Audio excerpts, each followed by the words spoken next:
मैं मुख्य आचार्य आर के सोनवानी आप सभी को जय मसीह की आज की ऑनलाइन रविवारी आराधना परमेश्वर पिता, परमेश्वर पुत्र और पवित्र आत्मा के नाम से प्रारंभ करते हैं। आमीन और आमीन। आइए आज की आराधना हम प्रारंभ करते हैं। एक छोटी प्रार्थना कर लेंगे श्रीमती ईश्वरी बंजारे की अगुवाई में।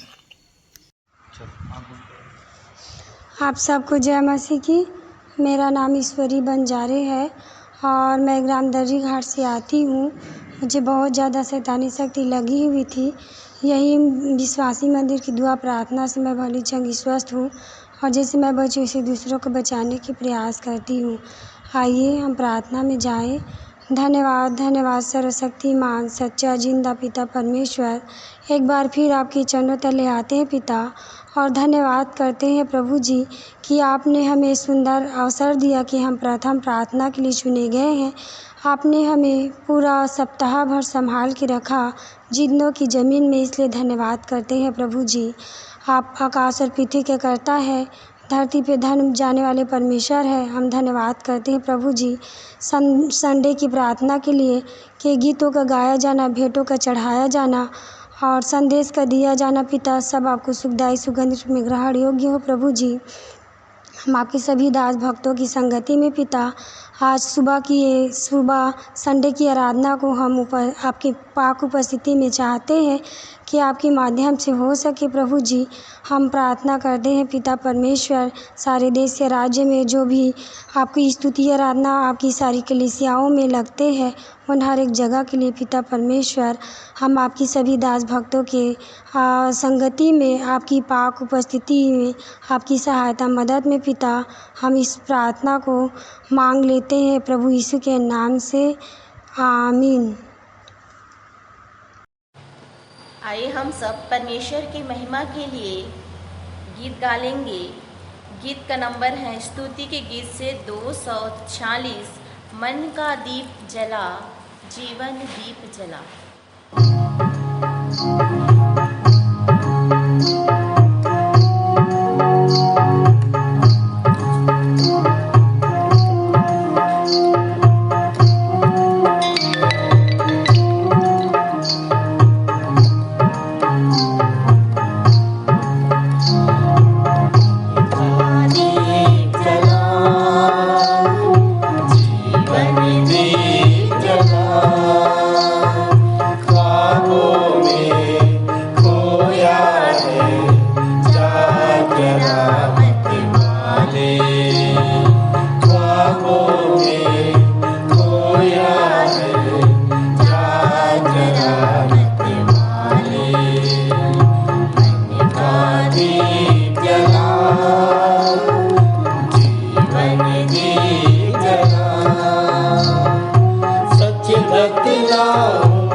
पाए घुट घुट कर मर जाए।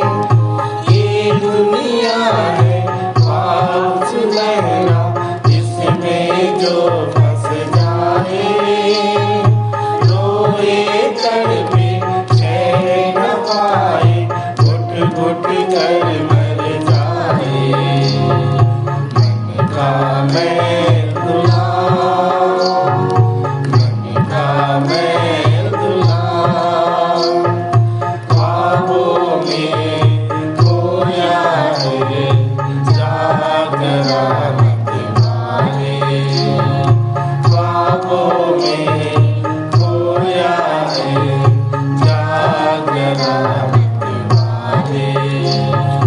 मन का दीप जलाओ, जीवन दीप जलाओ।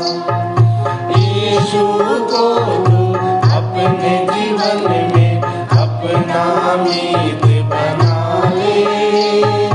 छोड़ दे अब ये दुनिया सुनहरी, दुनिया से मन को फिरा ले। यीशु को तू अपने जीवन में अपना मीत बना ले। छोड़ दे अब ये दुनिया सुनहरी, दुनिया से मन को फिरा ले। होगा तेरा भला, होगा तेरा भला। ख्वाबों में खोया है, जाग करामत वाले। ख्वाबों में खोया है, जाग करामत वाले। मन का दीप जलाओ, जीवन दीप जलाओ। सारी सृष्टि के बनाने वाले परमेश्वर की स्तुति में आइए हम एक गीत गाएं। गीत का नंबर 249 स्तुति के गीत से, ये पर्वत, ये सागर, ये नदियों की धारें।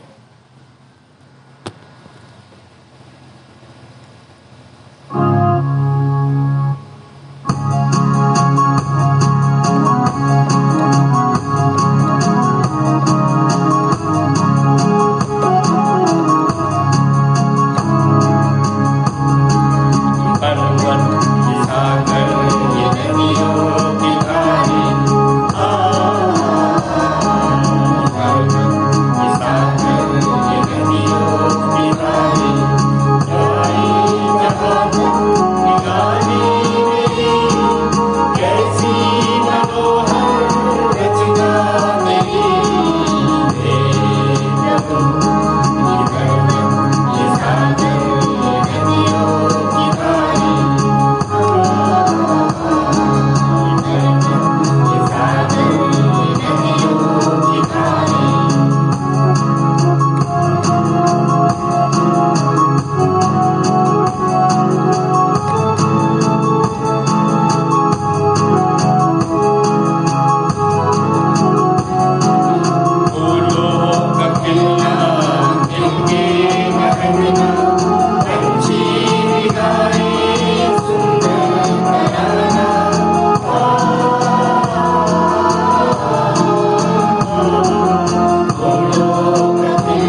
याह की स्तुति करो, हे यहोवा के दासों स्तुति करो, यहोवा के नाम की स्तुति करो। यहोवा का नाम अब से लेकर सर्वदा तक धन्य कहा जाए। उदयाचल से लेकर अस्ताचल तक यहोवा का नाम स्तुति के योग्य है। यहोवा सारी जातियों के ऊपर महान है और उसकी महिमा आकाश से भी ऊंची है। हमारे परमेश्वर यहोवा के तुल्य कौन है? वह तो ऊंचे पर विराजमान है। आइए हम ऊंचे पे विराजमान परमेश्वर की महिमा में जाएं, उसकी आराधना करें।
आइए हम उत्तरवादी की रीति से उत्तरवादी पाठ पढ़ने के लिए निकाल लेंगे।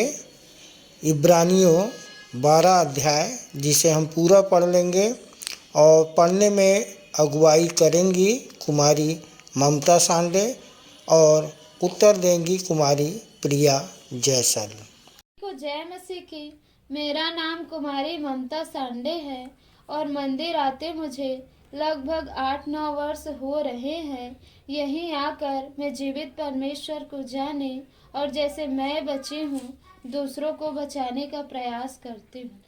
आप सबों को जय मसीह की। मेरा नाम कुमारी प्रिया जैसल है। मैं कक्षा 12वीं में पढ़ती हूँ। आइए उत्तरवादी की रीति से उत्तरवादी पाठ पढ़ने के लिए निकाल लेंगे। इब्रानियों की पत्री 12 अध्याय 1 से लेकर अंतिम पद तक पढ़ लेंगे, जो कि पृष्ठ संख्या नीले वाली पुस्तक में 345 पृष्ठ में पाया जाता है। पहला पद मैं पढ़ूंगी और दूसरा पद प्रिया के साथ आप सब मिलकर पढ़ लेंगे। आइए पढ़ें। इस कारण जबकि गवाहों का ऐसा बड़ा बादल हमें घेरे हुए हैं, तो आओ प्रत्येक बाधा और उलझाने वाले पाप को दूर करके वह दौड़ जिसमें हमें दौड़ना है धीरज से दौड़े और विश्वास के कर्ता और सिद्ध करने वाले यीशु की ओर अपनी दृष्टि लगाए रहे, जिसने उस आनंद के लिए जो उसके सामने रखा था लज्जा की कुछ चिंता न करके क्रूस का दुख सहा और परमेश्वर के सिंहासन की दाहिनी ओर जा बैठा। इसलिए उस पर ध्यान करो जिसने पापियों का अपने विरुद्ध में इतना विद्रोह सह लिया कि तुम थक कर निरुत्साहित न हो जाओ।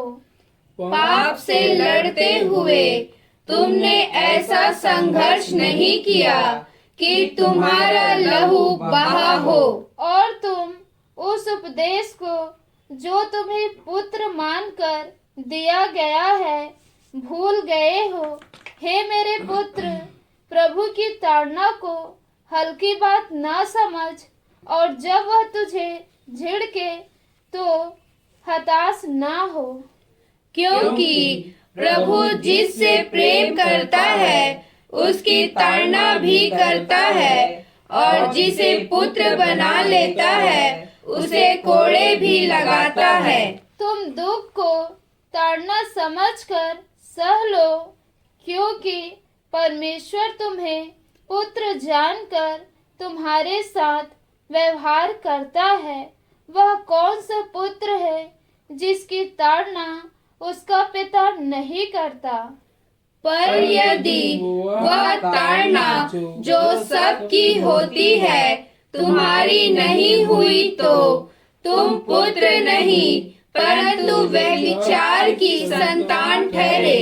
फिर यह कि जब शारीरिक पिता भी हमारी ताड़ना करते थे तो हमने उनका आदर किया, तब क्यों ना आत्माओं के पिता के और भी अधिक अधीन रहे, जिससे कि हम जीवित रहें।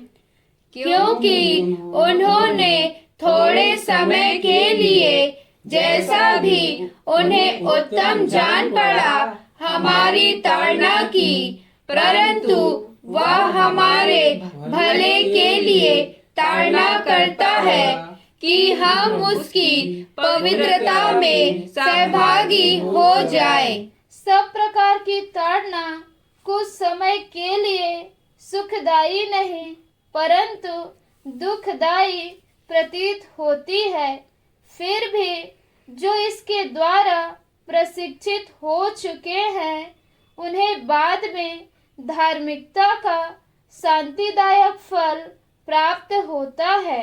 इसलिए शिथिल हाथों और निर्बल घुटनों को सबल बनाओ और अपने पैरों के लिए सीधे मार्ग बनाओ, जिससे कि वह अंग जो लंगड़ा है जोड़ से न उखड़े वरन चंगा हो जाए। सब मनुष्यों के साथ मेल मिलाप रखो और उस पवित्रता के खोजी बनो जिसके बिना प्रभु को कोई भी नहीं देख पाएगा। ध्यान रखो कि कोई परमेश्वर के अनुग्रह से वंचित ना रह जाए या कोई कड़वी जड़ फूटकर कष्ट का कारण ना बने, जिससे कि बहुत से लोग अशुद्ध हो जाएं। तुम में से कोई भी व्यक्ति दुराचारी या ऐसाओं के सदृश ना हो, जिसने एक बार के भोजन के लिए अपने पहलौठेपन का अधिकार बेच डाला।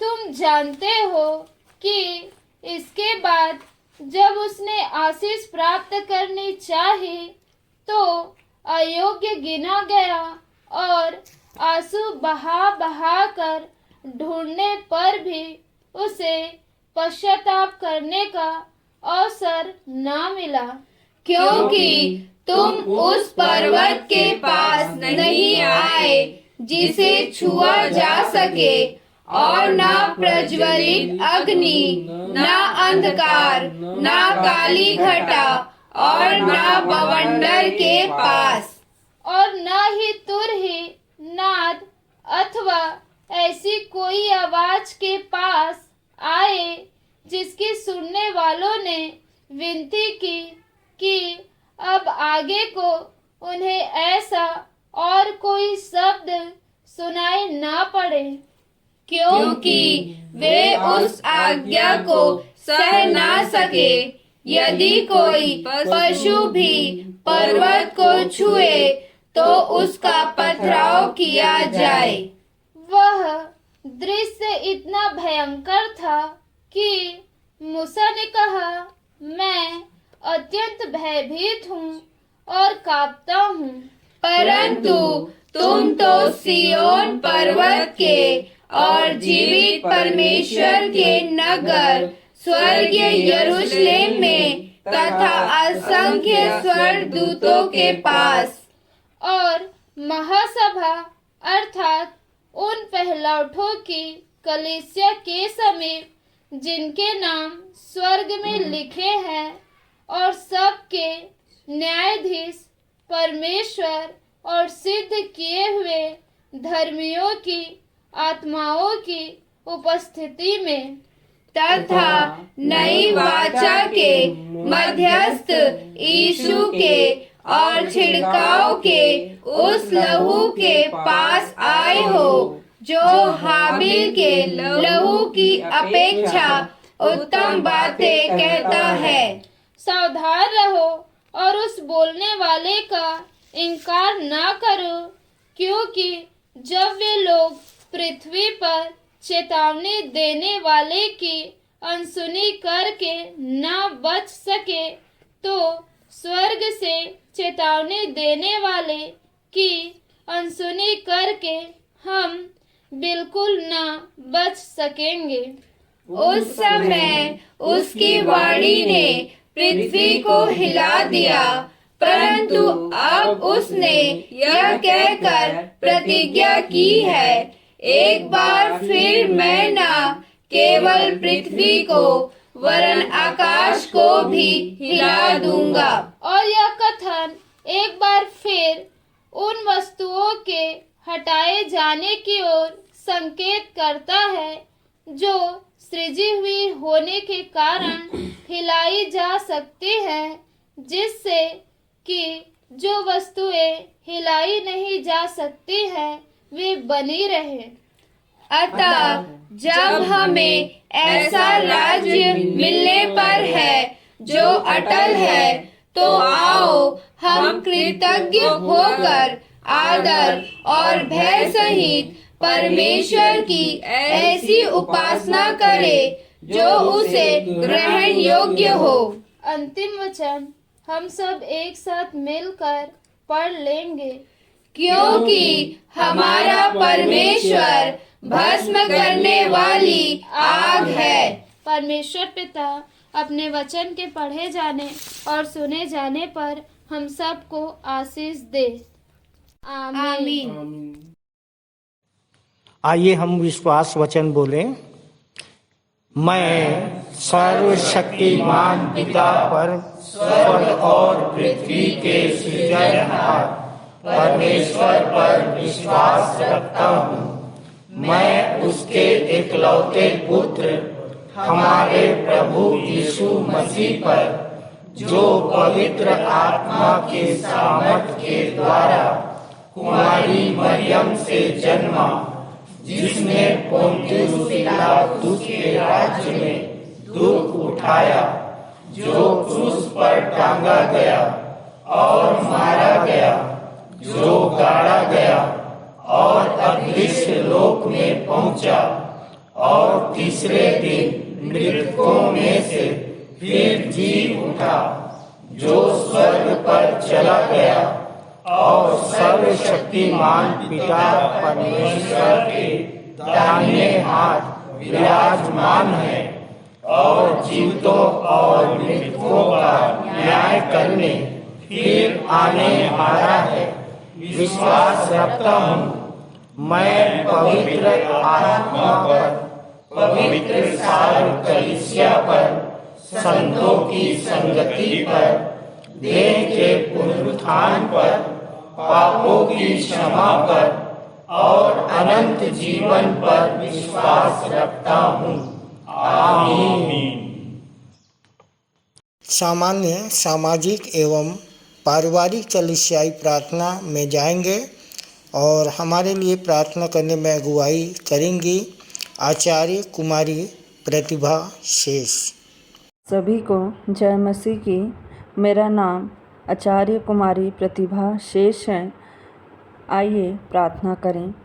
सर्वशक्तिमान अनुग्रहकारी प्रेमी पिता परमेश्वर, बड़े धन्यवाद के साथ पिता इस विश्राम दिन में पिता आपके चरणों के करीब आते हैं पिता परमेश्वर। और पिता परमेश्वर धन्यवाद करते हैं आपके प्रेम, आपके अनुग्रह के लिए पिता परमेश्वर। और प्रभु जी, जब पिता परमेश्वर आज के दिन को आपने हमारे लिए ठहराया है और कहा कि विश्राम दिन को पवित्र करके मानना और इस दिन अपनी इच्छा पूरी ना करना पिता परमेश्वर होने दे पिता। हाँ, जब हम इस विश्राम दिन में पिता इकट्ठे होते हैं, एक मन एक चित होकर पिता आपके बड़े नाम की महिमा करने पाएँ प्रभु जी, आपकी इच्छा पूरी करने वाले हो सके पिता, इसके लिए धन्यवाद पिता। प्रार्थना निवेदन करते हैं पिता परमेश्वर की प्रभु आपने सप्ताह भर हमें संभाले रखा, सुरक्षित रखा पिता, इसके लिए भी धन्यवाद करते हैं पिता। धन्यवाद के साथ हम प्रार्थना निवेदन करते हैं पिता आज के विश्राम दिन के लिए प्रभु जी, जहाँ कहीं भी पिता आपके बड़े नाम की आराधना होती है पिता, आपके नाम से लोग इकट्ठे होते हैं पिता, तो होने दे वो आत्मा और सच्चाई से आपकी आराधना करने वाले हो सके और सच्चे आराधक बनने वाले हो सके प्रभु, ऐसे आपसे प्रार्थना निवेदन है पिता। और प्रभु जी प्रार्थना निवेदन करते हैं पिता हमारे ऑनलाइन ऑफलाइन दोनों जगह जब आपकी आराधना होती है पिता, दोनों जगह में प्रभु आपकी उपस्थिति, आपकी आशीष, आपकी अगुवाई, आपका मार्गदर्शन चाहते हैं पिता परमेश्वर। प्रार्थना निवेदन करते हैं पिता हम देश के अगुओं के लिए भी प्रभु जी, चाहे वो मंत्रिमंडल हो पिता, कैबिनेट के लोग हों प्रभु जी, जो देश राज्य का संचालन करते हैं पिता, आप उन्हें ज्ञान बुद्धि समझ की आत्मा देना पिता, कि प्रभु जी वो आपके डर भय में देश का संचालन कर सके पिता। प्रभु जी जब चारों ओर प्रभु जी भ्रष्टाचार है, युद्ध हो रहे हैं, नाना प्रकार के पिता बुराइयां हैं प्रभु जी, ऐसे में पिता परमेश्वर आपकी अनुग्रह का हाथ पिता इस देश पर होने पाए प्रभु जी, आपकी आशीष का हाथ होने पाए प्रभु, एक दूसरे के अंदर प्रेम की आत्मा आने पाए प्रभु, ऐसे आपसे प्रार्थना निवेदन है प्रभु जी। पिता परमेश्वर प्रार्थना निवेदन करते हैं पिता प्रभु जी आज की आराधना में पिता जो भी गीत गाया जाता है, वचन का बीज बोया जाता है, चाहे प्रभु भोज की ब्यारी हो, चाहे पिता भेंट का उठाना हो, हर चीज़ें प्रभु जी आराधना की आपकी सुखदायक सुगंध के रूप में ग्रहण होने पाए। हर एक आराधना में प्रभु आपकी अगुवाई, आपका मार्गदर्शन, आपकी आशीष को चाहते हैं पिता। प्रभु जी प्रार्थना निवेदन करते हैं पिता अपने मंदिर के बुजुर्गों के लिए, आपकी आशीष अनुग्रह उन पर बनी रहे पिता, सुरक्षा का बाड़ा बना रहे, उनके स्वास्थ्य पर आपकी आशीष हो पिता परमेश्वर, कि आप में वो भले चंगे रह सके पिता, और उनके अनुभव के द्वारा हम सीखने वाले हो सके। संडे स्कूल के बच्चे टीचर्स पर भी आपकी आशीष हो पिता परमेश्वर, कि प्रभु उनके द्वारा भी आपके नाम की महिमा हो सके और वो छोटे बच्चे बड़े होकर पिता आपके बड़े राज्य को की महिमा करने वाले हो सके, आपके वचन को फैलाने वाले हो सके पिता। अपने मंदिर के जवानों पर भी आपकी आशीष को चाहते हैं, ज्ञान बुद्धि देना, हर एक बुराइयों से बचा करके रखना पिता, कि अपने जवानी में प्रभु अपने सृजनहार को वो ना भूलने पाए पिता। आपके डर भय में चलने वाले हो सके पिता परमेश्वर, उनके काम धंधों पर आपकी बड़ी आशीष बनी रहे पिता। प्रार्थना निवेदन करते हैं पिता, मंदिर के अगुवे, सह संचालिकाएँ, आचार्यगण, सहआचार्य, मंदिर के प्रत्येक सदस्य जो तन मन धन से प्रभु चाहे प्रत्यक्ष चाहे अप्रत्यक्ष रूप से पिता आपकी सेवा करते हैं प्रभु जी, आपकी आशीष एक एक जन पर बना रहे, उन पर उनके पूरे परिवार पर आपकी कृपा दृष्टि बनी रहे, कि निरंतर वो आपके डर भय आपके वचन के अनुसार चल सकें। हर एक का घर प्रभु जी प्रार्थना का घर कहलाने वाले हो सके पिता परमेश्वर। प्रभु जी प्रार्थना निवेदन करते हैं, जितने लोग पिता आराधना में शामिल होते हैं पिता, अपने आशीष से अपनी पवित्र आत्मा की उपस्थिति हर एक के जीवन में दीजिए पिता, ऐसे आपसे प्रार्थना निवेदन है पिता। प्रभु जी जितने लोग अपनी प्रार्थनाओं को लेकर आते हैं प्रभु जी, कोई भी खाली हाथ ना लौटने पाए पिता, हर एक की मनोकामना प्रभु यीशु नासरी के नाम में पूरी हो सके पिता, ऐसे आपसे प्रार्थना निवेदन है पिता। इस पूरी आराधना में आपकी उपस्थिति, आपकी अगुवाई, आपका मार्गदर्शन चाहते हुए, आपकी सुरक्षा का बाड़ा चाहते हुए प्रार्थना प्रभु यीशु के नाम से मांग लेते हैं, आमीन। आप सबको जय मसीह की। ये समय है संदेश का और हमारे लिए संदेश लेके आ रहे हैं सहायक सह आचार्य श्री ऋषि वर्मा, जिनका विषय है जो मसीह के कारण सहता है निंदा, जो मसीह के कारण सहता है निंदा वहीं परमेश्वर की निगाहों में होता है जिंदा। इब्रानियों 11:25-26 पर इनका संदेश आधारित है। आप सबको जय मसीह की। मेरा नाम सहायक सह आचार्य ऋषि वर्मा है और विश्वासी मंदिर में आते हुए 12 वर्ष हो गए। मैं और मेरा परिवार प्रभु में पिछले 12 वर्षों से हैं। प्रभु का आशीर्वाद है। जैसा कि आज रविवारी आराधना में मुझे जो विषय मिला है संदेश के लिए, विषय है जो मसीह के कारण सहता है निंदा वही परमेश्वर की निगाहों में है जिंदा। मत्ती 5 उसके 11वें आयत में देखते हैं, धन्य हो तुम जब मनुष्य मेरे कारण तुम्हारी निंदा करे और सताए और झूठ बोलकर तुम्हारे विरोध में सब प्रकार की बुरी बातें कहें। आनंदित और मगन होना, क्योंकि तुम्हारे लिए स्वर्ग में बड़ा प्रतिफल है, इसलिए कि उन्होंने उन भविष्यवक्ताओं को जो तुमसे पहले थे इसी रीति से सताया था। नए नियम का पहला अध्याय मत्ती, जिसमें प्रभु यीशु मसीह ने अध्याय 5 से यह पहला संदेश दिया कि कैसे मेरी भेड़ें इस दुनिया में सताए जाएंगे, उनकी निंदा की जाएगी, वे तिरस्कार होंगे, लज्जित होंगे अन्य लोगों के सामने। इस संसार के बारे में प्रभु यीशु मसीह ने इस उपदेश के माध्यम से अपने लोगों को इस संदेश के माध्यम से चेतावनी दे दिया था, जो उस समय उस युग के व्यक्तियों के लिए था और आज यही संदेश हमारे लिए है कि हम जब प्रभु यीशु मसीह को ग्रहण करते हैं तो हमें निंदाओं का, तिरस्कारों का सामना करना पड़ेगा। यहाँ पर उपस्थित प्रत्येक परिवार, भाई बहन निंदाओं का सामना करके बैठे हैं, चाहे वह पड़ोसी से या परिवार से या रिश्तेदारों से या अपने अजीज दोस्तों से। किसी ने भी प्रभु यीशु मसीह को, जो इस जगत के उद्धार करता है, अपनाया नहीं, और जो हम लोग अपनाए प्रभु के नाम से निंदा सहते हैं। कुछ लोग प्रभु में तो आए, लेकिन उनकी निंदा होते ही वापस उस सांसारिक दुनिया में चले गए, जो शैतान का साम्राज्य है। और शैतान यही चाहता है, निंदाओं और तिरस्कार के बाइबल में बहुत उल्लेख हैं, चाहे वो अय्यूब हो या प्रभु यीशु मसीह के चेले, सभी ने निंदाओं को सहा और प्रभु के आज्ञाओं का पालन करते हुए इस संसार को तुच्छ जाना और मृत्यु को सह लिया। इस संसार को उन लोगों ने, प्रभु यीशु मसीह के चेलों ने और जो पुराने नियम में थे, संसार को तुच्छ जाना और इसके विपरीत उन्होंने प्रभु यीशु मसीह की तरह उस मृत्यु को भी सह लिया, क्योंकि वह सब जान गए थे कि इस संसार की अपेक्षा स्वर्ग में उन सब के लिए बड़ा प्रतिफल है। क्या हम जो परमेश्वर के चुने हुए पुराने नियम में या नए नियम में जो आज्ञा पालन करने वाले हुए, उनकी तरह निंदाओं को सहते हुए मृत्यु को प्राप्त कर सकें? इसके बावजूद उनकी सच्ची खुशी कम नहीं हुई, बल्कि दिन प्रतिदिन बढ़ती गई। दरअसल उन सब ने कहा कि प्रभु यीशु मसीह के नाते सताए जाने पर उन्हें खुशी मिलती है। क्या मिलती है? खुशी मिलती है, आनंद मिलता है, मगन होते हैं। प्रभु यीशु मसीह ने खुशी पाने की वजह बताते हुए कहा, खुश है वे जो धार्मिकता के कारण सताए जाते हैं, क्योंकि स्वर्ग का राज्य उन्हीं का है। खुश हैं वे जो धार्मिकता के कारण सताए जाते हैं, क्योंकि स्वर्ग का राज्य उन्हीं का है। दुख झेलना अपने आप में खुशी की बात नहीं है। प्रेरित पतरस ने लिखा है, यदि तुमने अपराध करके घूसे खाए और धीरज धरा तो इसमें क्या बड़ाई की बात है, पर यदि भला करके दुख उठाते हो और धीरज धरते हो तो यह परमेश्वर को भाता है। सच्ची धार्मिकता को मापना, परमेश्वर की मर्जी पर चलना और उसकी आज्ञाओं को मानना, पर परमेश्वर के खिलाफ जाने से इनकार करना मतलब जुल्म। किंतु हम प्रभु की आज्ञाओं को मानते हुए जुल्म सहते हैं।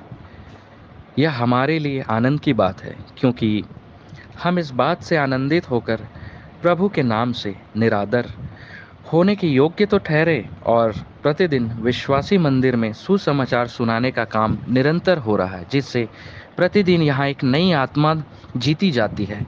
निंदा सहने का मतलब है कि परमेश्वर की आज्ञा तोड़ने के बजाय दुख झेलना हमें मंजूर है और हम इस संसार के भाग न बने, परंतु परमेश्वर के लोगों के सताए जाने की सबसे खास वजह यह है कि वे इस दुष्ट संसार से बुरी तरह अलग रहते हैं। इसलिए प्रभु यीशु मसीह ने अपने चेलों से कहा और हम लोगों से कहा, यदि तुम संसार के होते तो संसार अपनों से प्रीति रखता, परंतु इस कारण कि तुम संसार के नहीं हो, वरन मैंने तुम्हें संसार में से चुन लिया, इसलिए संसार तुमसे बैर रखता है। इसलिए प्रभु यीशु मसीह की गवाही देने की वजह से हमारी निंदा होती है, मगर हम इस बात से खुश हैं कि प्रभु यीशु मसीह हमारे साथ है। आज हम परमेश्वर यहोवा प्रभु यीशु मसीह के साक्षी हैं और आज भी हम सताए जा रहे हैं, क्योंकि हम पूरे जोश के साथ राज्य की खुशखबरी सुनाते हैं। हमारे दुश्मन शैतान हम पर अन्य लोगों के माध्यम से यह इल्ज़ाम लगाते हैं कि हम उनकी बातों में नहीं आते, लेकिन हम जानते हैं कि गुज़रे ज़माने में भी परमेश्वर के वफ़ादार लोग, उपासकों को ऐसी निंदा सहनी पड़ी। तब के वफ़ादार भविष्यवक्ताओं को जिस प्रकार दुख झेलना पड़ा, उसी वजह से दुख उठाना और निंदा सहना हम सम्मान की बात समझते हैं। क्या समझते हैं? हम सम्मान की बात समझते हैं, इसलिए क्योंकि स्वर्ग में हमारे लिए बड़ा प्रतिफल है। हम इस बात से बिल्कुल परेशान और ना ही निराश हुए, बल्कि हमें इस बात से सांत्वना मिलती है कि हम शुरुआती मसीहों और यीशु मसीह के नक्शे कदम पर चल सकें। चंद लाइन इस संदेश के माध्यम से मैंने लिखा है, कृपया समाप्त फरमाएं।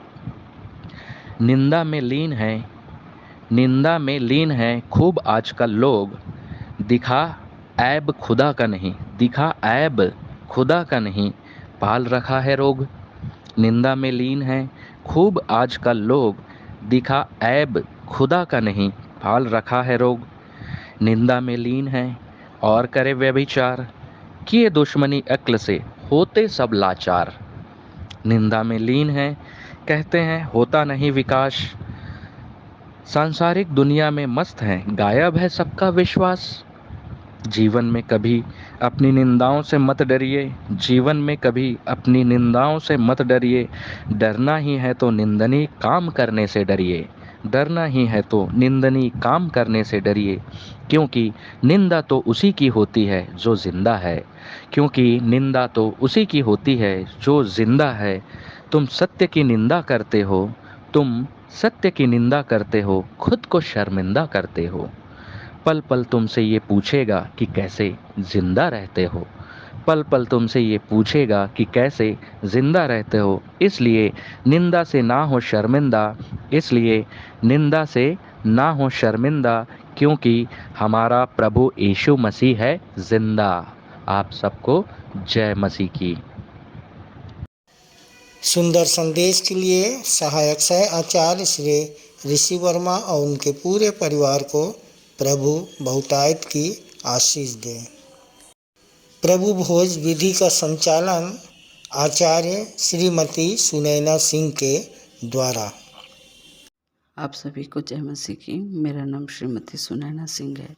आइए प्रभु भोज के वचन पर मनन करें। पहला कुरिन्थी 11:26 में ऐसा लिखा है, क्योंकि जब कभी तुम इस रोटी को खाते और इस कटोरे में से पीते हो तो प्रभु की मृत्यु का प्रचार करते हो। रोटी खाने और ब्यारी पीने के द्वारा हम प्रभु के मृत्यु को प्रचार कैसे कर सकते हैं? ऐसा क्यों लिखा है? आइए मनन करें।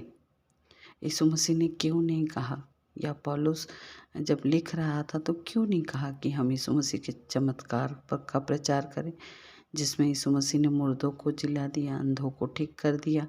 ऐसा क्यों नहीं लिखा है? मृत्यु पर ही प्रचार क्यों? क्योंकि मृत्यु से ही हमें अनंत जीवन मिल सकता है। लिखा है इब्रानियों 9:19 में कि व्यवस्था के अनुसार सब कुछ लहू के द्वारा ही शुद्ध की जाती थी, बिना लहू बहाए क्षमा नहीं होती। तो बिना लहू बहाए क्षमा नहीं होती थी, इसलिए यीशु मसीह का लहू बहुत कीमती है। हम बहुत सरलता और सहजता में कह जाते कि वो उसकी क्रूस की मृत्यु हुई, उसने क्रूस की मृत्यु सह ली, लेकिन सोचिए कि उस क्रूस की मृत्यु कितनी दर्दनाक थी कि उसका एक एक लहू, आखिरी तक का बूंद वो बाहर बह गया हमारे पापों के लिए। जब बागे अदन में आदम रहा करता था, उसके बाद जब उसने पाप कर लिया, तो जब जब उसे परमेश्वर की ज़रूरत पड़ी या परमेश्वर की आवश्यकता थी, परमेश्वर उसे उसकी परेशानियों समस्याओं में वो उसके साथ खड़ा होता था, उसका निदान कर दिया करता था। उस समय आदम और आदम के जितने संतान हुए, उस परेशानी से निकलने पर उसके आश्रित हो गए। परमेश्वर को अपने आप को दिखाने के लिए चमत्कार करना पड़ा, बताना पड़ा कि मैं तुमसे आज भी प्रेम करता हूँ। और धीरे धीरे ऐसा हुआ कि पुराने नियम में सभी चमत्कार पर आश्रित हो गए और चमत्कार यीशु मसीह भी आए। यीशु मसीह ने भी आश्चर्यकर चमत्कार दिखाए और देखा कि लोग इस बात पर यकीन ही नहीं कर पा रहे कि मैं उसका पुत्र हूँ। चमत्कार पर यकीन कर रहे थे। जैसा एक बच्चा बड़ा होता है और बच्चा बड़ा होने के बावजूद भी 10 साल 20 साल का बड़ा होते भी वो यदि आज भी अपने माँ बाप से गिफ्ट्स या खिलौना की जिद करता है, 20 साल का बच्चा अगर खिलौना की जिद करता तो हमको समझ आ जाता है कि उसकी मनोदशा ठीक नहीं है। वैसे ही आत्मिक रूप से जब हम बड़े होते हैं तो क्या ज़िंदगी भर हम चमत्कार पर ही डिपेंड रहें? चमत्कार हमारे लिए प्राइमरी ट्रीटमेंट है, पहली आवश्यकता है। जब हम प्रभु को जानते हैं, हमारे जीवन में चमत्कार होते हैं, हमारे समस्याओं का निदान होता है।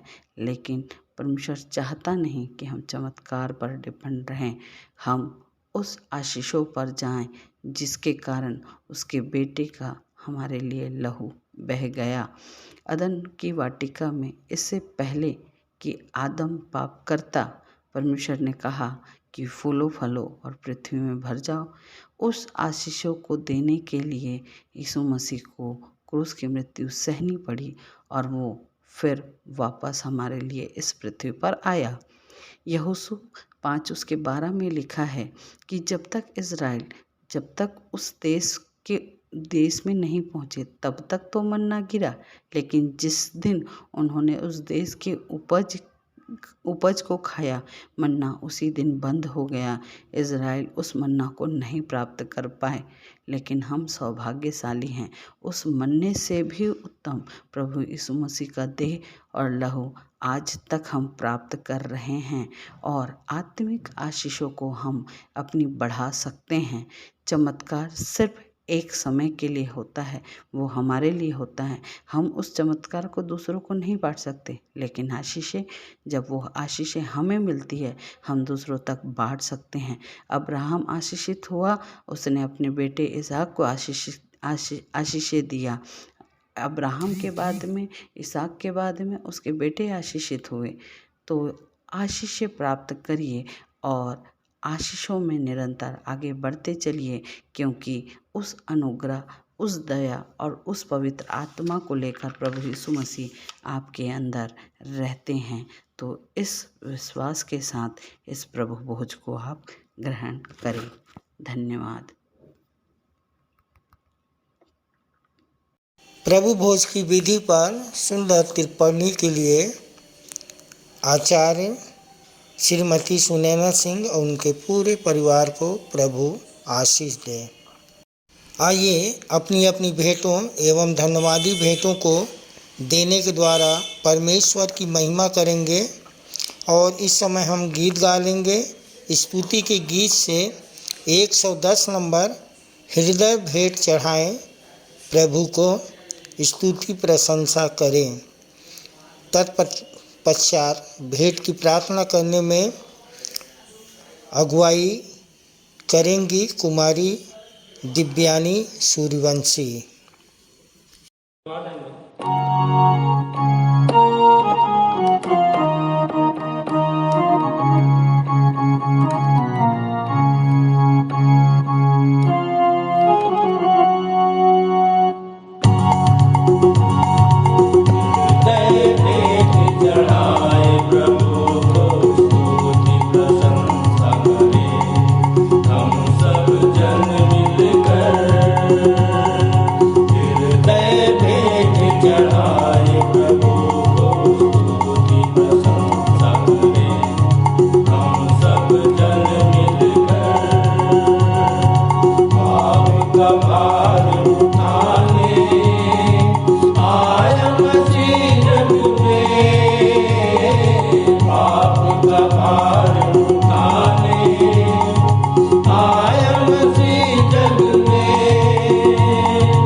अर्पण कर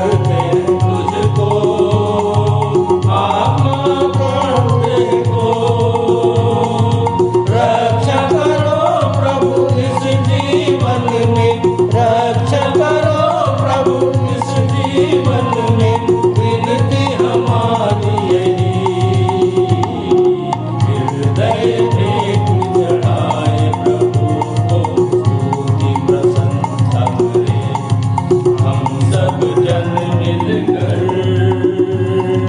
हृदय भेद चढ़ाए प्रभु को की प्रशंसा करें हम सब जन मिलकर।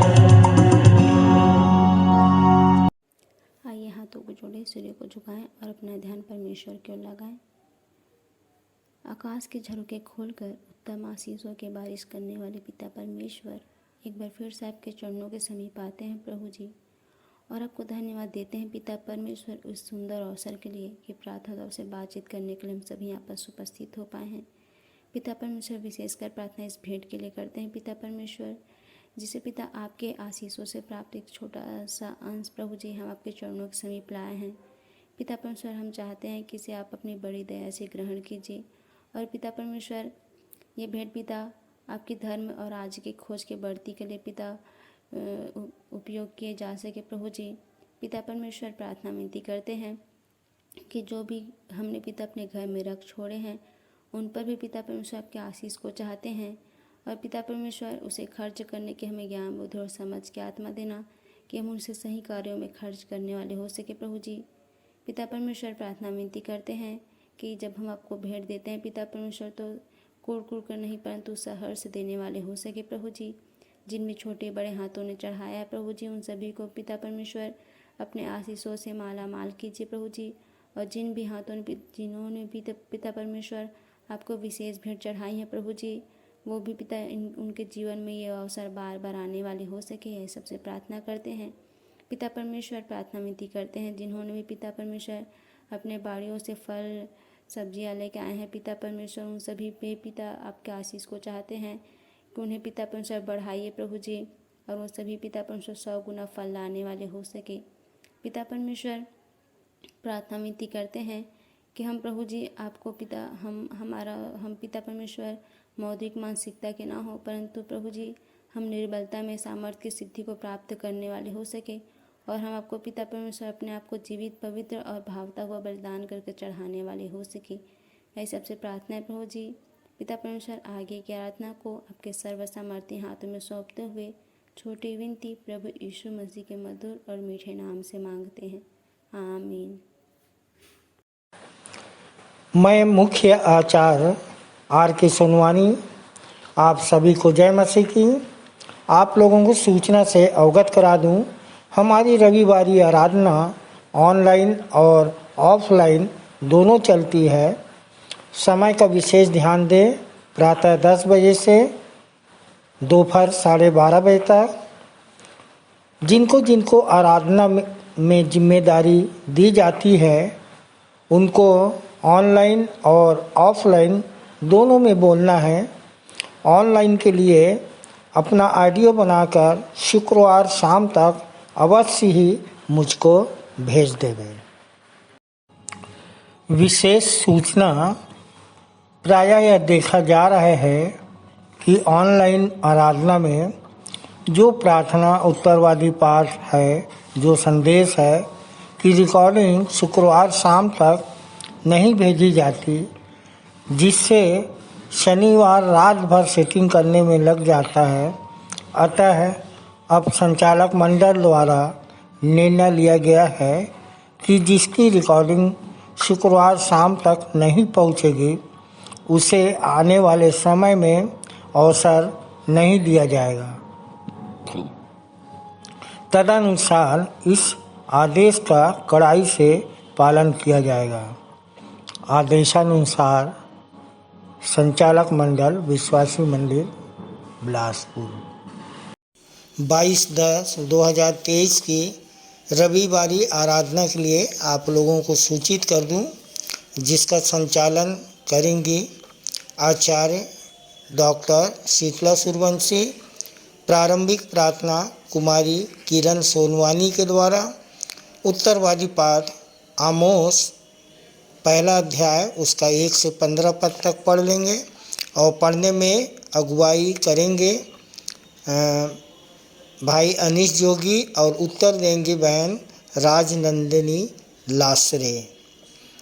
सामान्य सामाजिक एवं पारिवारिक कलीसियाई प्रार्थना आचार्य कुमारी सविता सिंह के द्वारा। संदेश होगा आचार्य श्री राम मनोहर पांडे के द्वारा, जिनका विषय है दशवांश से प्रारंभ कर सर्वांश में आना है।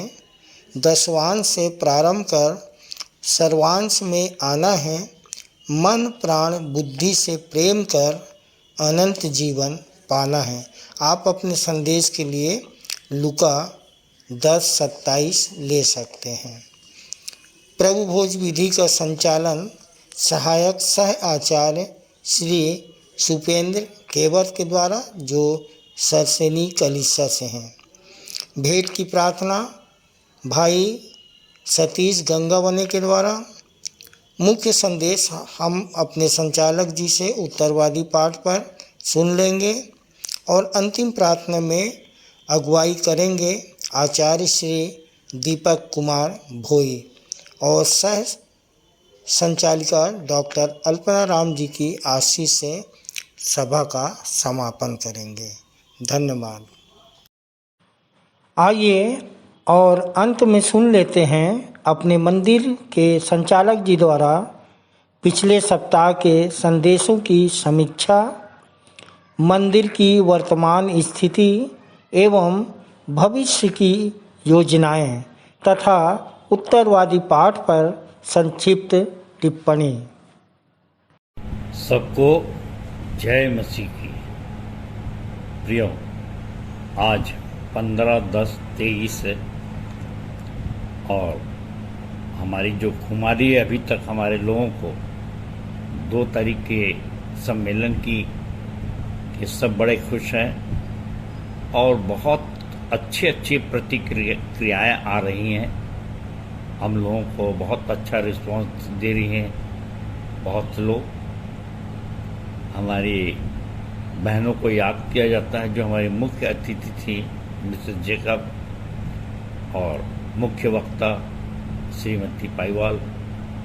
सबके लिए पिता परमेश्वर का बहुत बहुत धन्यवाद कि उन्होंने बहुत ही सुंदर संदेश रखा, अपनी गवाही रखी। और प्रियो, इस वचन को जीवित कर दिया कि मेरे मन की उमंग ये है कि जहाँ कहीं मसीह का सुसमाचार नहीं पहुँचा वहाँ पहुँचाऊँ, और ऐसा ना हो कि औरों की नींव पे घर बनाऊँ। यानी सीधा सीधा पौलुस जो अन्य जातियों की सेवकाई के लिए भेजा गया, उसको अभिषिक्त किया गया और वही सेवकाई हम लोग भी कर रहे हैं। और परमेश्वर का फिर से बहुत बहुत धन्यवाद कि लोग बुरी प्रशंसा तो कर ही रहे हैं और साथ में अपने कमेंट देते हैं, अपने विचार रखते हैं कि इतना सफल कार्यक्रम, इतना सुंदर कार्यक्रम पहले कभी हुआ नहीं। सो आप सब बधाई के पात्र हैं, विशेषकर बहनें। और उन्हीं में से एक बहन जिसने बहुत मेहनत किया था, प्रश्न वर्ग छांटे थे, और उनका नाम है श्रीमती रुक्मणी गेंदले। और पिछले सप्ताह इस बहन ने एक बहुत ही सुंदर संदेश हमारे सामने रखा। और आज प्रियो, जबकि तृतीय विश्व युद्ध प्रारंभ हो गया है और ऐसा लगता है कि अंत के दिनों की भविष्यवाणियां पूरी हो रही हैं, तो मैं यही कहना चाहूँगा कि जो भी संदेश है उसको बड़ी गंभीरता से सुने, उस पर चलें। क्यों? क्योंकि सारा संसार क्या सोच रहा है, क्या कर रहा है, ये सब जितनी दूर तक देख सकता था मैंने देखा। और उसके पश्चात सेवकाई प्रारंभ की। और आज ये जो वचन निकाले जाते हैं तो उनके संबंध में हमारे जो मुख्य अतिथि थी, उनसे मेरी बातचीत हुई और बोली कि कभी मैंने इस वचन पे इतना गौर नहीं फरमाया था और ये कैसा होता है। और इसीलिए हमारे विश्वासी मंदिर में जो एक एक वचन कहे जाते हैं उसकी गहराई को समझना बहुत आवश्यक है।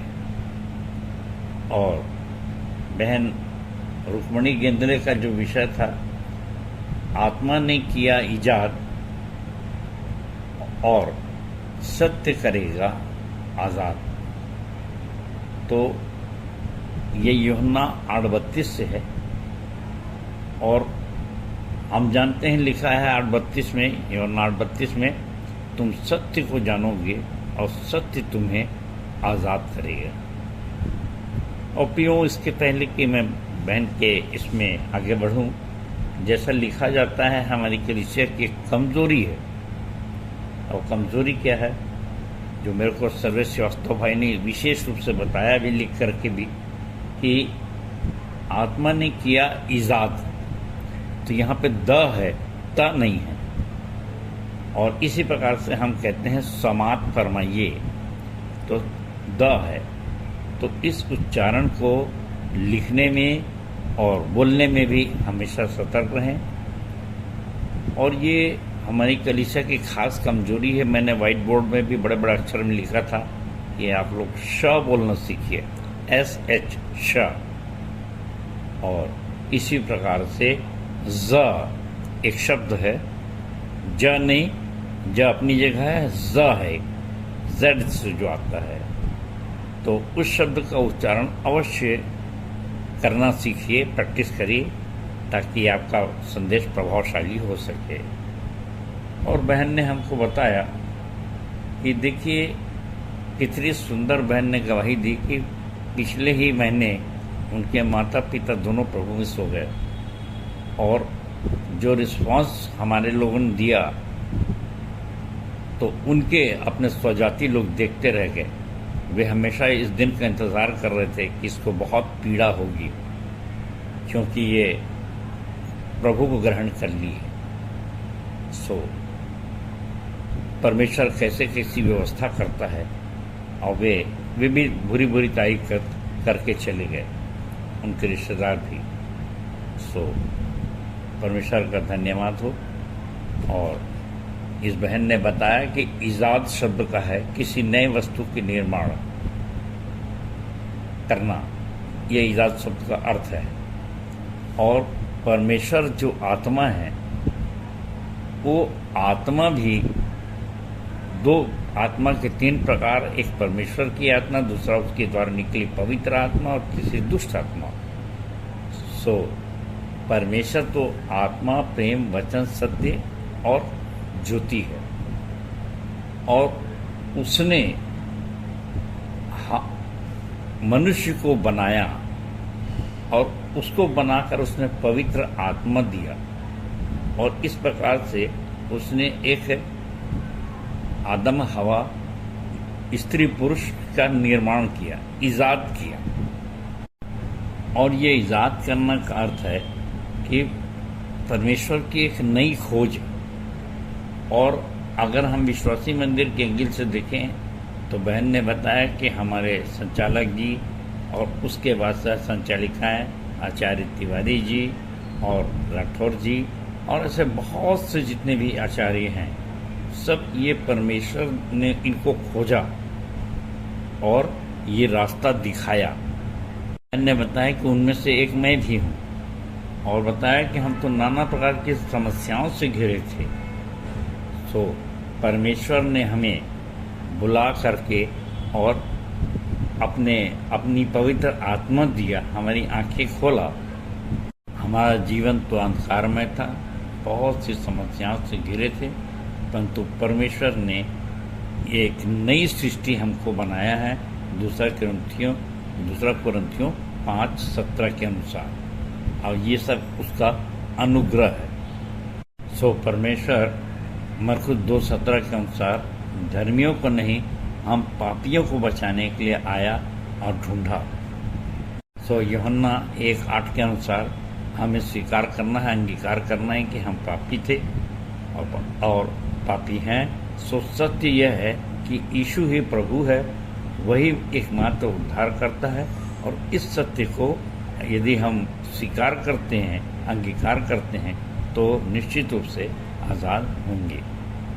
सो यह जानकर कि यीशु ही मसीहा है, हमें भी मत्ती 28:28 18-19 के अनुसार उसकी आज्ञाओं को मानकर, जबकि हम मसीहा बने हैं, हमको भी दूसरों को मसीहा बनाना है। इस प्रकार से परमेश्वर ने हमको नई सृष्टि बना करके और इस कार्य के लिए हमको चेले बनाने के लिए हम ईजाद किया है।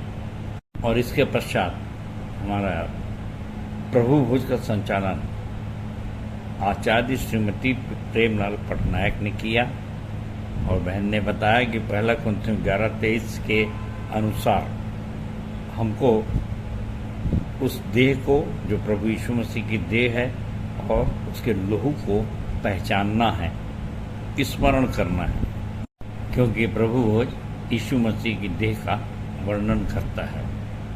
तो प्रश्न उठता है कि हम यीशु मसीह के किन किन बातों को स्मरण करें। हमको स्मरण करना है यीशु के बलिदान को। और जैसे यीशु ने पीड़ा सही, हमारे पापों की खातिर क्रूस चढ़ाया गया, हमको भी हर पीड़ा को सह कर उसकी आज्ञाओं को मानना चाहिए और इसका एहसास करना चाहिए। और इसके लिए प्रभु भोज से शक्ति प्राप्त कर मनोबल बढ़ाना है और उसके लहू से अपने गुनाहों को उसकी क्षमा प्राप्त करना है। और मत्ती 10:22 के अनुसार धीरज रखकर अंतिम उद्धार प्राप्त करना है, क्योंकि मत्ती 10:22 में लिखा है कि जो अंत तक धीरज धरेगा उसी का उद्धार होगा।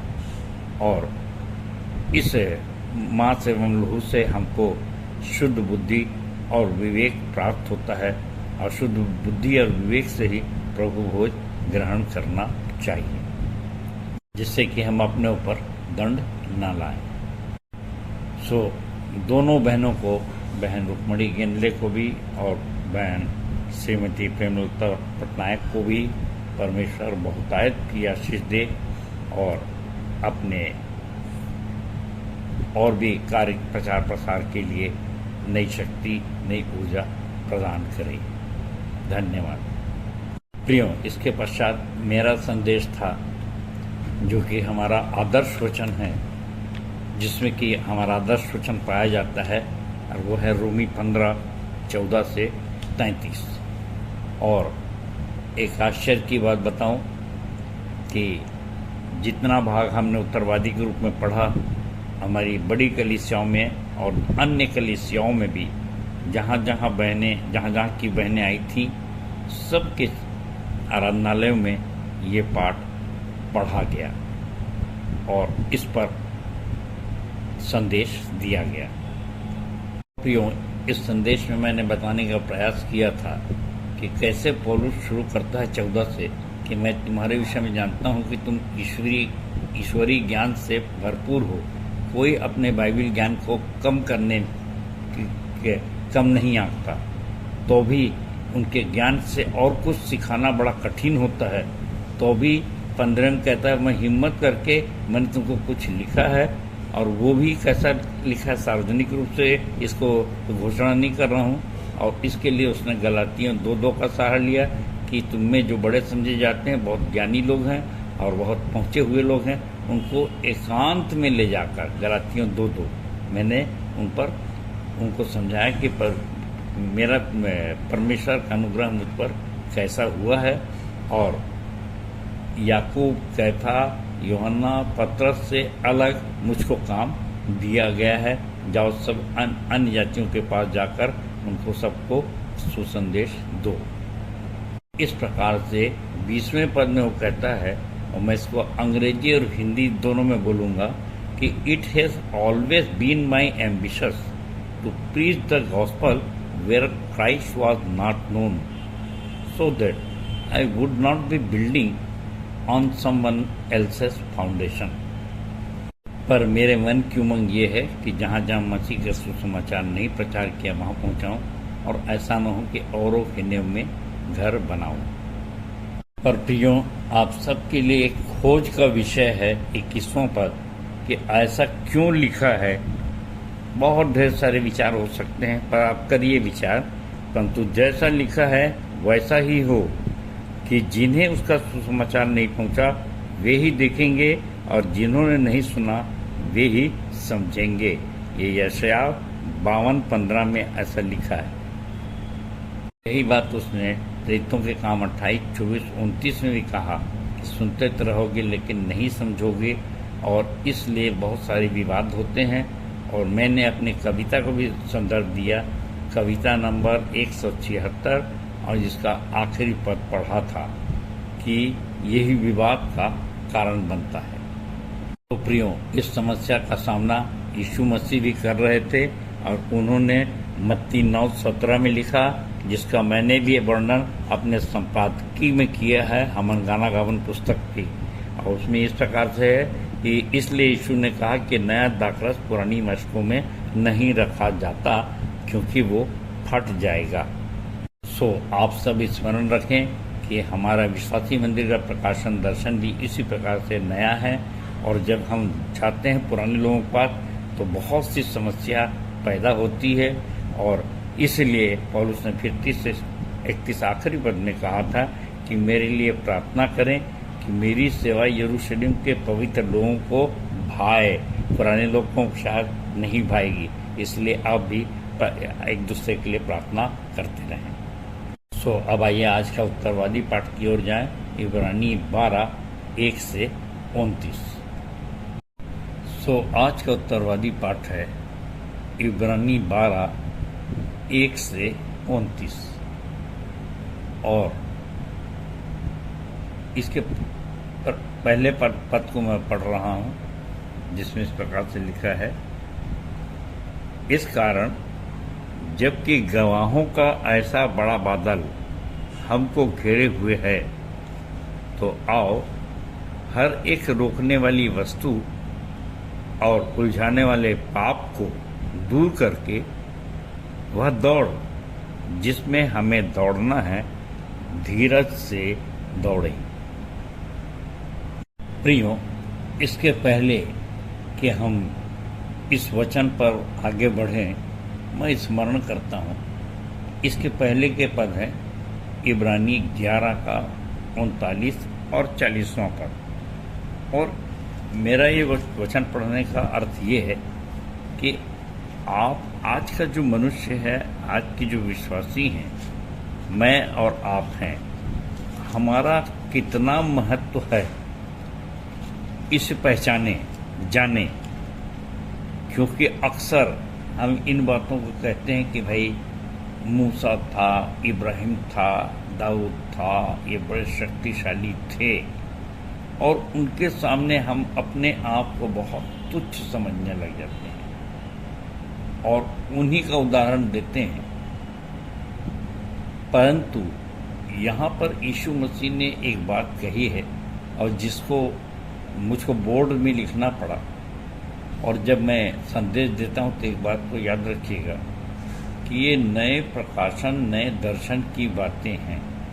और जैसे पौलुस कहता है कि ये प्रकाशन और दर्शन मुझको आसमान से प्राप्त हुआ, ये नई सृष्टि का नया प्रकाशन है। और जो मैं पौलुस के बारे में कहा गलातियों 1:11, तो कुछ ऐसी बातें हैं जिससे मैं अपने आप को खास और भाग्यशाली समझता हूँ, और परमेश्वर का एक खास चुना हुआ पात्र समझता हूँ। और आज का जो पाठ है वो इसी से संबंधित है कि देखिए इब्रानी 11, 39 और 40 में क्या लिखा है। संसार उनके योग्य न था, और विश्वास ही के द्वारा इन सब के विषय में अच्छी गवाही दी गई, तो भी उन्हें प्रतिज्ञा की हुई वस्तु न मिली। क्यों नहीं मिली भाई? क्योंकि परमेश्वर ने हमारे लिए पहले से एक उत्तम बात ठहराई है कि वे हमारे बिना सिद्धता को न पहुंचे। अब यहाँ पर रायरी बाइबल की मैं टिप पढ़ दे रहा हूँ आपके लिए 39वां पद के लिए कि प्रतिज्ञा की हुई वस्तु अर्थात वे समस्त बातें जो मसीह के वास्तविक आगमन के साथ जुड़ी हुई थी। और 40वां पद की टिप्पणी ये है कि हमारे लिए उत्तम बात ठहराई। तो ये क्या है उत्तम? क्योंकि हम क्रूस के पास रहते हैं। तो प्रियो, इब्रानी 11 आपने पढ़ा होगा और मैं उनकी कुछ बातों को याद कर रहा हूँ कि वहाँ पे नूह का भी वो वर्णन किया गया है, इब्राहिम का भी वर्णन किया गया। मतलब कैसी कैसी हस्तियाँ हैं, परंतु सबके लिए जो लिख दिया जाता है। और मैं 13वें पद इब्रानी 11 का 13 आपको स्मरण करना चाहता हूँ। ये सब विश्वास की ही दशा में मरे और इन्होंने प्रतिज्ञा की हुई वस्तु नहीं पाई, पर उन्हें दूर से देखकर आनंदित हुए और मान लिया कि हम पृथ्वी पर परदेशी और बाहरी हैं। सो प्रियो, यहाँ पर पौलुस बताना चाहता है कि हम अपने आप को जांचें, परखें और देखें कि हम में मसीह का मन है कि नहीं तो हम निकम्मे हैं, मतलब डायरेक्ट हम मसीहा हैं।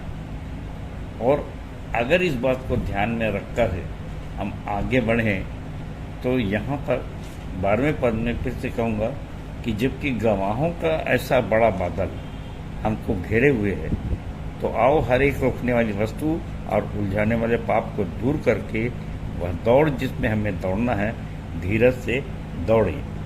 और इस बात का आप ध्यान रखें कि पहला शब्द है गवाहों का बादल और दूसरा शब्द है रोकने वाली वस्तु क्या है और तीसरा उलझाने वाले पाप क्या हैं और चौथा धीरज से हमको दौड़ना है। आज मैं प्रश्न करना चाहता हूँ और बहुतों से प्रश्न किया भी हूँ कि भाई जब मैं प्रभु में आ रहा था तो इसके पहले कि मैंने शक्ति को पहचाना यीशु मसीह की, और मैं अपने बुजुर्गों को जो मेरे से 20 साल बड़े थे उन पादरी पास्टरों के पास और धार्मिकों के पास जा कर के मैंने ये प्रश्न किया था कि भाई जब इतने पावरफुल यीशु मसीह का आप वर्णन करते हैं तो हमारे पास नई आत्माएं क्यों नहीं है? क्योंकि उसने तो सीधा कहा जाओ सब जाति के लोगों को चेला बनाओ और न्याय भी करेगा कि तुमने छोटे छोटे में से एक के लिए किया तो मेरे लिए किया, और तब हम धन्य कहलाएंगे, नहीं तो श्रापित भी हो जाएंगे। तो संदेश तो पूरा साफ है, तो आपके पास ऐसा क्यों नहीं है? और परमेश्वर का धन्यवाद हो कि वे सब ने मुझे प्रोत्साहित किया और उन्हीं बुजुर्गों की देन है कि आज मुझको विश्वासी मंदिर का ये स्थान प्राप्त हुआ है। हम नहीं जानते कि और किनके पास है, पर गवाहों का ऐसा बड़ा बादल हमारे पास है, हमारे विश्वासी मंदिर में है, और इसलिए हमको हर एक रोकने वाली वस्तु से दूर होना है। और मैंने कहा ना कि वो रोकने वाली वस्तु क्या क्या हो सकती है। प्रियो, आप जानते हैं कि गवाहों का एक बहुत बड़ा बादल हमको घेरे हुए है, तो रोकने वाली वस्तु क्या है? और ये मैं चाहूँ तो मत्ती 24:15 या दानियल 12:11 की बातें बोल सकता हूँ कि जब तक तुम उस उजाड़ने वाली घृणित वस्तु को, जिसकी चर्चा दानियल भविष्यद्वक्ता के द्वारा की गई थी, पवित्र स्थान में खड़ी हुई न देखो, जो पढ़े वह समझे। बहुत सी बातें हो सकती हैं, पर मैं आपका ध्यान आज जो मैं अपनी आंख से देखता हूँ 3:11-12 के अनुसार जो हम जानते सो कहते हैं, और उसमें कोई पहली नहीं है। बहुत स्पष्ट आप देख सकते हैं कि आपस के लड़ाई झगड़े यही हमारी सबसे पहली हार है। प्रेम में होता सदा उजाला, होता नहीं अंधकार है। आपस के प्रेम ही से अनंत जीवन मिलेगा मेरे और आपको, क्योंकि प्रेम ढांप देता है अनेकों पाप को। पहला पत्रस 4:8 से भाई कुशवाहा द्वारा रचित ये 4 लाइनें हैं। प्रियो, आज के समय में जो दिखाई देता है कि किसके अंदर कौन सा प्रकाशन घुस गया, कौन सी शैतानी शक्ति घुस गई, हम ही आपस में एक दूसरे को कहते रह जाते हैं और शैतान बड़ा खुश होता है। पर सच्चाई ये है कि आज हमको हराने के लिए कोई तीसरे पर हम दोष नहीं दे सकते। हर जगह आपसी लड़ाई झगड़ा है। यही है प्रकाशन और दर्शन का, और उसके कारण से हम उलझ गए हैं और इसलिए तीसरा शब्द है उलझाने वाले पाप। मतलब यहाँ भी संदेश सुने, वहाँ भी संदेश सुने, भ्रमित हो गए। शायद यहाँ से हमको पवित्र आत्मा मिल जाएगी, शायद यहाँ से हमको बहुत पावरफुल मिनिस्ट्री है, इस प्रकार की बातें सोचते हैं। अरे आप अपने आप में पावरफुल हैं। सच्चा प्रेम करें, पाप ना करें, समझें कि दोचित्तापन पाप है, दोचित मत होइए। और उद्धार के 3 स्टेप हैं, ऐसा दृढ़ विश्वास करिए और उसको जीतने की कोशिश करें। तो ये सब बातें हमारे यहाँ सिखाई जाती हैं। अमन गाना गावन पुस्तक में बोर्ड में लिख दिए गए हैं और निश्चित रूप से हम उस दौड़ में दौड़ रहे हैं जिसके लिए आखिरी कहता है कि धीरज से दौड़ें। जिस दौड़ में हमें दौड़ना उसमें धीरज से दौड़ें। सो प्रियो, एक बहुत अच्छा धीरज के विषय में संदेश जो दानियल ने याकूब ने दिया है। याकूब पहला 2 से 4, पहला याकूब 2 से 4। तो याकूब की पत्री पहला अध्याय 2 से 4। हे मेरे भाइयों, जब तुम नाना प्रकार की परीक्षाओं में पढ़ो तो इसको पूरे आनंद की बात समझो, यह जानकर कि तुम्हारे विश्वास के परखे जाने से धीरज उत्पन्न होता है। पर धीरज को अपना पूरा काम करने दो कि तुम पूरे और सिद्ध हो जाओ और तुम्हें किसी भी बात की घटी न रहे। और आप सब जानते हैं कि आत्मा का फल गलतियों 5, 22 और 23 में है, जिसमें चौथा फल है प्रेम, आनंद, मेल, धीरज, कृपा, भलाई, विश्वास, नम्रता और संयम। सो अगर आपके पास पवित्र आत्मा है तो निश्चित रूप से जान लीजिए, हर प्रकार के विरोधाभास सहने के पश्चात, हर प्रकार की परीक्षा में सहने के बाद भी आप धीरज रखेंगे और धीरज ही से आशा रखेंगे, क्योंकि ये धीरज रखने से ही आप अनंत जीवन के लिए दावेदार हो जाते हैं। प्रियो, पौलुस यहाँ पे मैं गलत बोल रहा हूँ कि कहीं घोषित नहीं है कि ये पत्री, इब्रानी की पत्री पौलुस ने लिखा, लोग, लेकिन टीकाकारों का कहना है कि ये पौलुस की पत्री है उसकी भाषा शैली के अनुसार। सो 5वें पद में पौलुस ने कहा, या इब्रानी का लेखक कहता है कि तुम भूल गए हो, कि तुम उस उपदेश को भूल गए हो जो तुमको पुत्रों की नहीं दिया जाता है। हे मेरे पुत्र, और तुम उस उपदेश को जो तुमको पुत्रों की नहीं दिया जाता है भूल गए हो कि हे मेरे पुत्र, प्रभु की ताड़ना को हल्की बात न जान, और जब वह तुझे घुड़के तो हियाव न छोड़। प्रियो, ताड़ना और घुड़की सुनने से निश्चित रूप से लाभ है, परंतु आज प्रतिक्रिया ये होती है कि जो अगुआ होता है उसी को सब घुड़कते रहते हैं। और ये आनंद की बात है कि मुझको सब कुछ सहने के लिए शक्ति प्रभु ने दिया है, और मेरे लिए प्रार्थना करते रहें कि मैं भी सब कुछ सह सकूं। क्यों? क्योंकि 14 से 17 पद में कहता है, सबसे मेल मिलाप रखो, और बाद में निश्चित रूप से जिसे आप क्षमा कर रहे हो, जिसने आपको गुस्सा दिलाया, हो सकता है परमेश्वर बाद में उसे मन फिराव का अवसर दे।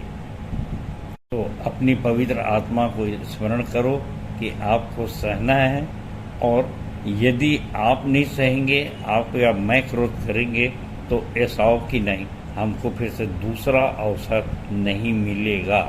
ऐसा 17 पद में पौलुस समझा रहा है। क्यों?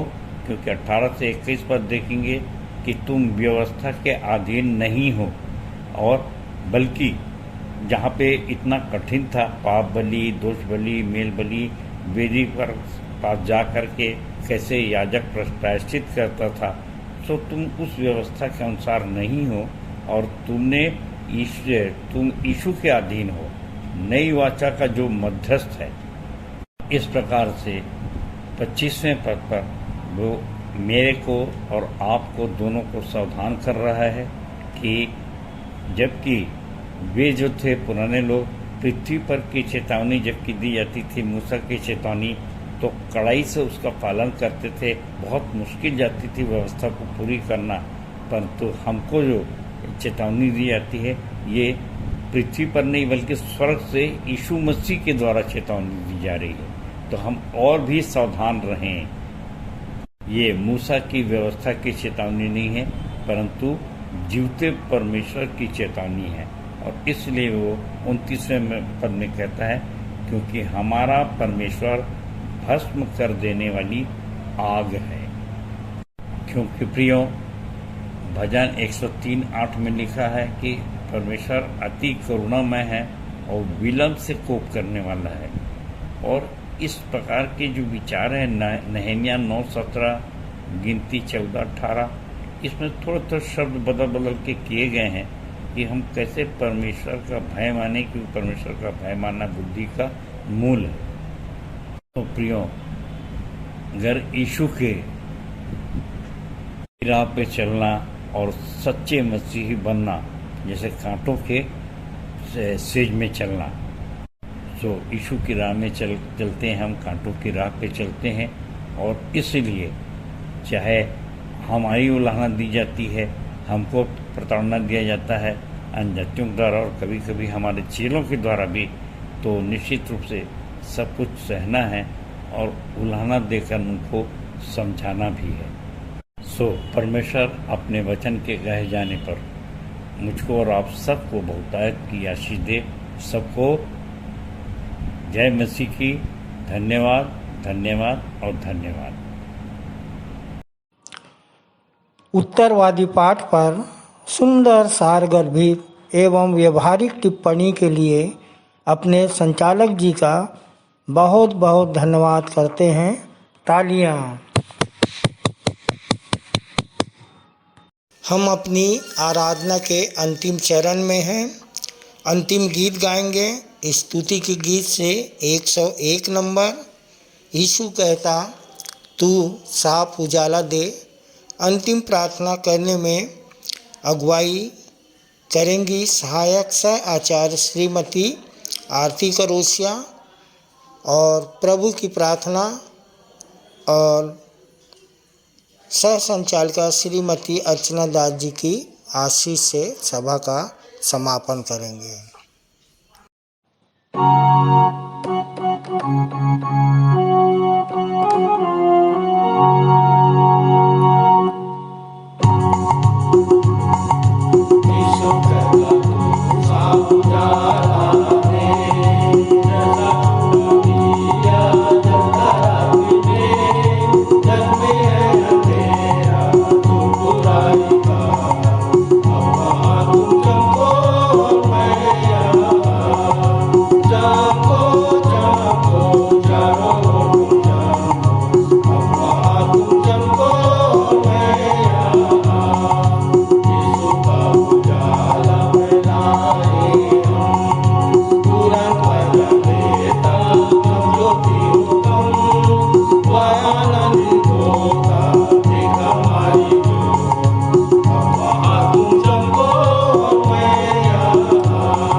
आप सबको जय मसीह की। मेरा नाम श्रीमती आरती करोसिया है। मंदिर आते 11 वर्ष हो गए। आइए हम सभी प्रार्थना में जाएं, हाथ जोड़ें, आंखें बंद करें, अपना ध्यान परमेश्वर की ओर लगाएं। महान सामर्थी पिता परमेश्वर, बड़े धन्यवाद के साथ प्रभु यीशु मसीह के नाम से हम आपके चरणों के समीप आते हैं। पिता, धन्यवाद करते हैं प्रभु जी, जीवन के इस क्षण तक, इस पड़ाव तक आपने हम सबको संभाल के रखा, सुरक्षित रखा। शैतान की हर एक युक्तियों से प्रभु जी आपने हम सबको बचा के रखा। और पिता परमेश्वर, एक बार फिर से हमारे जीवन में यह सुंदर अवसर दिया कि एक बार फिर से हम सभी भाई बहन इस पवित्र स्थान में एकत्रित होकर आपके नाम की आराधना स्तुति करने पाए प्रभु जी, इसके लिए हम आपका धन्यवाद करते हैं। पिता परमेश्वर, हम धन्यवाद करते हैं कि आज की आराधना में आपने हमारी अगुवाई, मदद, सहायता की प्रभु जी, इसके लिए भी हम आपका धन्यवाद करते हैं पिता परमेश्वर। और प्रार्थना करते हैं प्रभु जी, आज की आराधना में प्रभु जी जो कुछ भी हमने किया है, चाहे गीतों के माध्यम से आपकी स्तुति आराधना की हो परमेश्वर पिता, चाहे भेंटों के माध्यम से आपकी महिमा की हो प्रभु जी, चाहे वचन का बीज बोया गया हो जिसके द्वारा आपके नाम की महिमा हुई हो पिता परमेश्वर। प्रभु जी जो कुछ भी आज की आराधना में हमने किया है पिता परमेश्वर आपकी महिमा के लिए प्रभु जी, पिता परमेश्वर वो सब कुछ आपको सुखदायक सुगंध के रूप में ग्रहण योग्य होने पाए परमेश्वर पिता, ऐसी हम आपसे प्रार्थना करते हैं पिता परमेश्वर। हम आपका धन्यवाद देते हैं आज के सुंदर वचन के लिए प्रभु जी, जो परमेश्वर पिता आपने हमारे अगुवों के अंदर से होकर पिता परमेश्वर हमसे आज बातचीत की प्रभु जी। पिता परमेश्वर हम आपका धन्यवाद करते हैं और आपसे प्रार्थना करते हैं परमेश्वर पिता कि जो वचन आज हमारे सामने रखा गया पिता परमेश्वर वो हमारे हृदय में फलवंत हो सके, न केवल 30 गुना बल्कि 100 गुना फल लाने वाला हो सके प्रभु जी, ऐसे हम आपसे प्रार्थना करते हैं पिता परमेश्वर। हम इन वचनों के अनुसार से चलने वाले हो सके और इन वचनों को दूर दूर तक फैला सके, जहाँ कहीं पिता परमेश्वर आपके नाम के सुसमाचार का प्रचार प्रसार नहीं किया गया प्रभु, वहाँ तक भी प्रभु जी हम आपके सुसमाचार को फैलाने वाले हो सके पिता, ऐसे हम आपसे प्रार्थना करते हैं पिता परमेश्वर। हम अपने मंदिर के संचालक जी को, सह संचालकों को, आचार्य गणों को भी आपके हाथों में सौंपते हैं, उन सबके जीवन में भी आपकी आशीष हमेशा बनी रहे प्रभु जी, जबकि निरंतर आपके वचन प्रसार का काम करते हैं, आपके कार्यों को करते हैं पिता, उनके जीवन में आपकी उपस्थिति हमेशा बनी रहे और आप ऐसे ही उन्हें दर्शन प्रकाशनों से भरिए प्रभु जी के निरंतर आपके नाम की महिमा वो करने वाले हो सके, बहुत तेरी आत्माओं को बचाकर आपको भेंट चढ़ाने वाले हो सके पिता, ऐसे हम आपसे प्रार्थना करते हैं पिता परमेश्वर। हम प्रार्थना करते हैं जितने लोग आज पहली बार आराधना में सम्मिलित हुए हैं प्रभु जी, उन हर एक लोगों को नाम बनाम आपके सर्व सामर्थ्य हाथों में सौंपते हैं प्रभु। जब वो पिता परमेश्वर आज आपकी आराधना में सम्मिलित हुए हैं, होने देना परमेश्वर पिता, वे सब पवित्र आत्मा और उसकी सामर्थ्य से भर जाए प्रभु जी, और आप सच्चे जीवते परमेश्वर पिता को जानने और पहचानने वाले हो सके पिता परमेश्वर, ऐसी हम तुझसे प्रार्थना करते हैं पिता परमेश्वर। जो लोग बीमार हैं वे चंगाई को प्राप्त करें, जो दुष्ट आत्माओं से ग्रसित है वो छुटकारा पाए प्रभु जी, और जिसकी जो भी मनोकामनाएं हैं यीशु मसीह नासरी के नाम से पूरी होने पाए पिता परमेश्वर, ऐसी हम आपसे प्रार्थना करते हैं परमेश्वर पिता। सारी बातों को हम आपके सर्व सामर्थ्य हाथों में सौंपते हैं प्रभु जी, धन्यवाद करते हैं पिता, आपने हमारी प्रार्थना सुनी है, हाँ और आमीन में जवाब दिया है। धन्यवाद के साथ विनती प्रभु यीशु मसीह के नाम से मांगते हैं, आमीन। हे हमारे पिता, तू जो स्वर्ग में है, तेरा नाम पवित्र माना जाए, तेरा राज्य आए, तेरी इच्छा जैसे स्वर्ग में पूरी होती है वैसे ही इस पृथ्वी पर भी पूरी हो। हमारे दिन भर की रोटी आज हमें दे, और जैसे हमने अपने अपराधियों को क्षमा किया है वैसे ही तू भी हमारे अपराधों को क्षमा कर, और हमें परीक्षा में न डाल परंतु बुराई से बचा, क्योंकि राज्य, पराक्रम और महिमा सदा तेरे ही हैं, आमीन। आइए आशीष ग्रहण करें। प्रभु परमेश्वर अपना मुख तुम्हारी ओर करे, प्रभु परमेश्वर अपने मुख का प्रकाश तुम पर चमकाए, और अब हमारे परमेश्वर पिता का प्रेम, प्रभु यीशु मसीह का अनुग्रह और पवित्र आत्मा की शांति व सहभागिता हम सब विश्वासियों के साथ आज से लेकर युगान युग होती रहे। आमीन।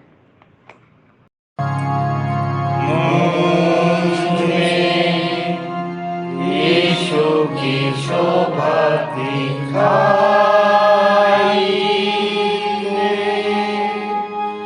उसका अद्भुत प्यारा सा निर्मलता हेतु आत्मा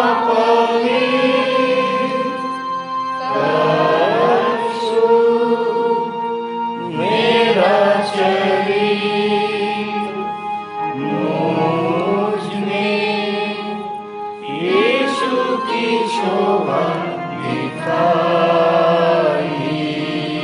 दे। आमीन, आमीन। आप सबको जय मसीह की। जय